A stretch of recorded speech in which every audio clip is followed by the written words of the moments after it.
Hi, welcome back to IT for Sustainability.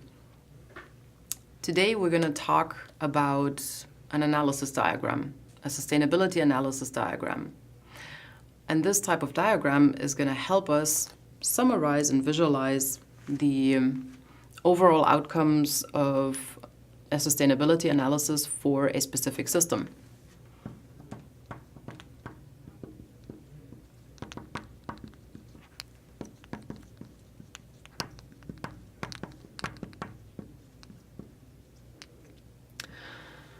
Now, if you think back to the previous video, we had a smartphone as an example.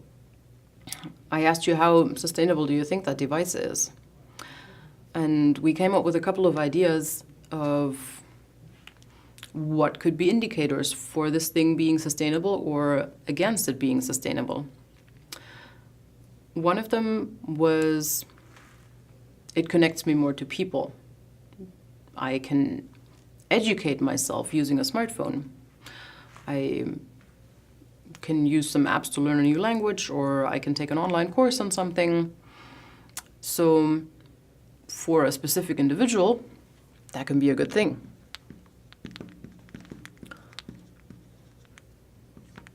So we see there is an individual dimension to sustainability, where something can be beneficial to me sustaining myself over the course of my lifetime.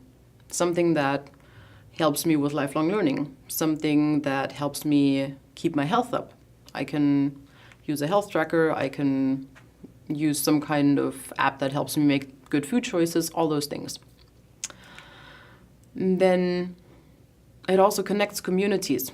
It connects me to my friends. It connects me to my family. Sometimes it also distracts me from my friends if I pull it out while we're sitting in a cafe having a conversation because I wanted to look something up that came up in our conversation, and then I get distracted by 3 new messages on the phone. Then we have a social disconnect. So it could be a social connecting device, or it could be disconnecting sometimes.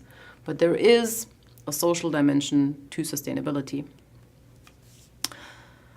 And then when we think further, how long is that device going to last? We know there are a couple of materials that go into that, like rare earths, and we know that they get soldered together, and because all those components are so teeny tiny, eventually one or the other may fail. There is also a bunch of software in there that I have to maintain. So there's definitely a technical component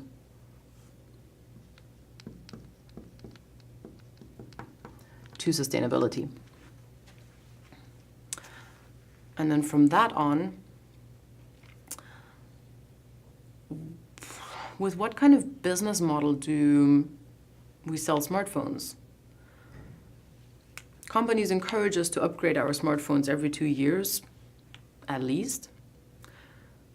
Companies definitely make a lot of money with smartphones. And we're going more towards a lease model, where I just lease a phone from a company and then they will take care of the upgrades over time. And there's benefits and drawbacks to that. So there is an economic dimension to sustainability.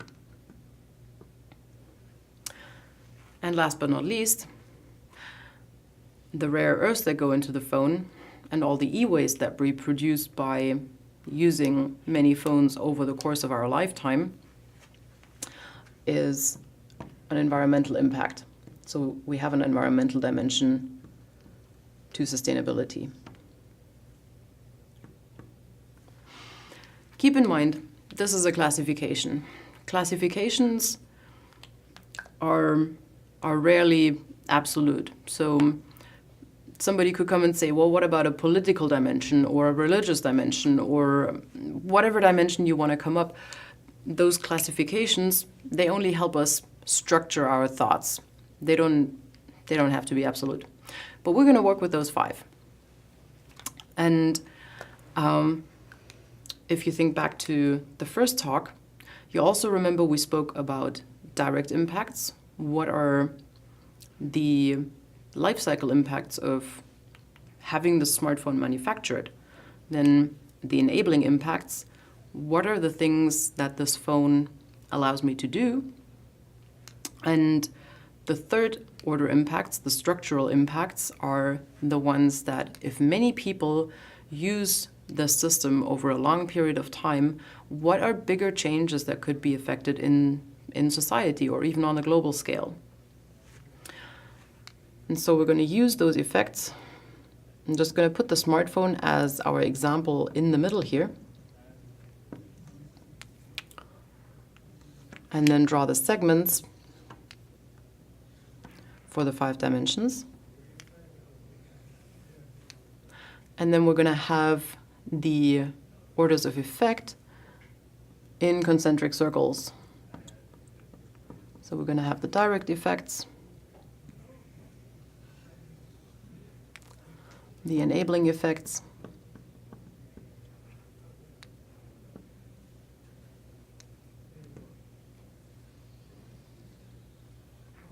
and the structural effects.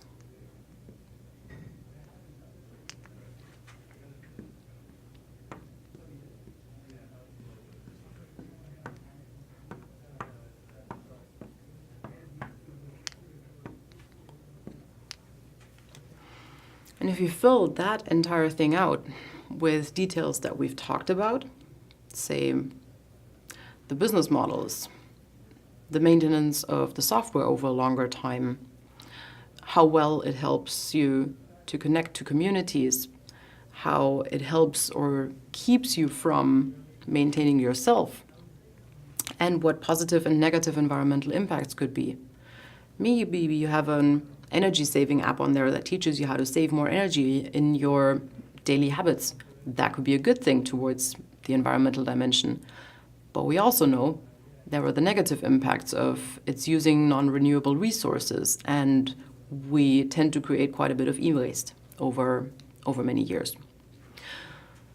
So I would like for you to sit down with a piece of paper, sketch this up, and see if you can come up with a positive and a negative example for each of the orders of effect and for each of the dimensions. And just to give you the scientific references for this, the 5 dimensions are published in a paper by me and Henning Femmer.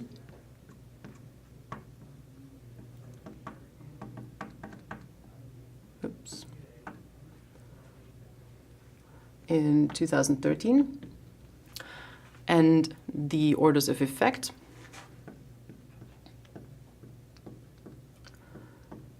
are also called the LES model,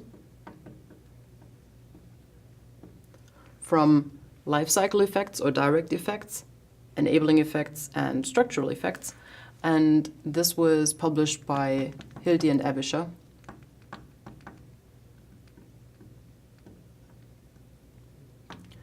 In 2015. Thank you for joining me today, and please do go ahead and try this out.